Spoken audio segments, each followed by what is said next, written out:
When I was 14, I started dating a boy just a couple years older than me. I knew him in middle school, but we lost contact for a few years and reconnected my freshman year of high school. After about a year, we ended up running away together. In the first year, our relationship was wonderful.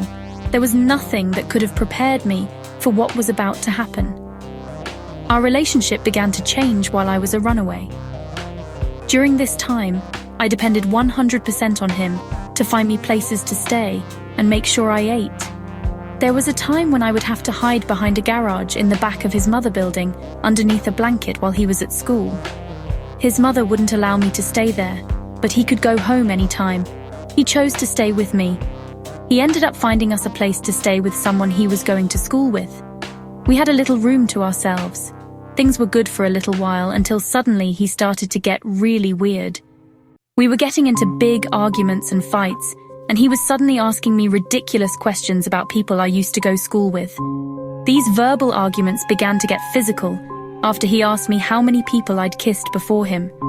He got so angry, he threw me back on the bed, jumped on top of me, held one hand above my head and slapped me 11 times. How do I know it was 11 times? I counted every slap as he alternated between front and back hands to my face. When he got off me, I defended myself with someone that was on the ironing board and he left. When he came back, it was the same old story. I'm so sorry. I'll never do it again.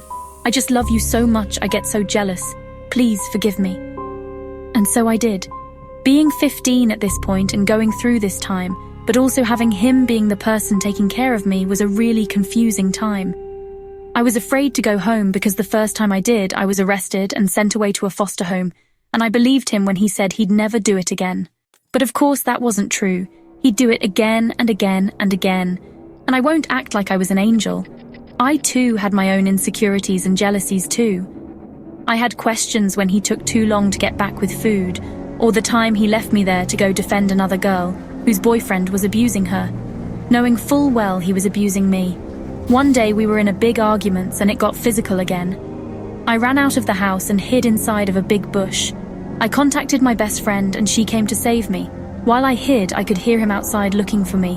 Where the F are you? Wait until I catch you. I'm gonna F up when I find you. Julie, get the F back in the house. I stayed put. I waited for my friend and she came. When she did, I ran out of the bush and straight to her. He wouldn't put his hands on me in front of her. He had an image to uphold. The next day I did try to go home. But again, my stepmother went directly to the cordless phone and began to call the police. So I took off immediately and went back to where we were staying. It wasn't much longer before the arguments and the fat lips became too frequent and more intense, and we were told we couldn't stay there anymore. That night was a snowstorm, and we had nowhere to go. Again, he could have gone home but chose to sleep outside with me. So the two of us sleep on the back porch of his mother's building in a snowstorm. His back against the wall in a sitting position, and me on his lap facing him with my legs around him, and him holding a blanket wrapped around me to keep us warm. This is the sort of thing that always confused me as a 15-year-old teenager. I was naive enough to believe that these things he did to keep me warm and fed, and how he'd give up being warm in his own home to suffer in the cold with me, made up for all the fat and busted lips. I really thought he just lost his temper, and it wouldn't happen again every time it happened. He loves me. Of course he loves me. He wouldn't go through all this if he didn't. He just gets jealous. These were the things I told myself to justify his behavior. 2 weeks before my 16th birthday, his mother allowed me to come stay with them. I think at this point she realized he was going to stick it out with me in the rain, sleet and snow, and she didn't want her son in the cold. But she made me promise I would turn myself in when I turned 16. My birthday was on a Friday, and that Monday, I turned myself in at the juvenile court, and my father took me back home. This caused a lot of tension in the house. When I arrived home to find out I no longer had a bedroom, and all of my things had been thrown away, all of my porcelain dolls I had collected since I was a young child, and everything else I owned, including my dog. Everything to do with me had been erased, and the dining room needed to be turned into a bedroom for me. At 15, 16, 17, and 18, I had a real issue with being able to determine what love actually was. The person I thought loved me was abusive both mentally and physically, and the family I thought loved me erased me while I was gone. As a teenager, it reinforced the feelings I had that the only person that actually loved me was my boyfriend. Because look at what we had gone through together. You don't go through that stuff with someone if you don't love them. Within a few weeks, I was enrolled into school and my father got us an apartment and we moved out. I actually thought things would get better now that we would be in school together and we didn't have to hide anymore, etc. I was wrong.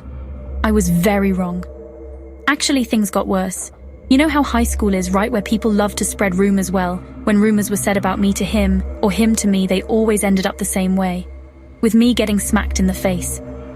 The other kids at school really didn't understand the implications of the things they'd say. They had no idea that he was how he was.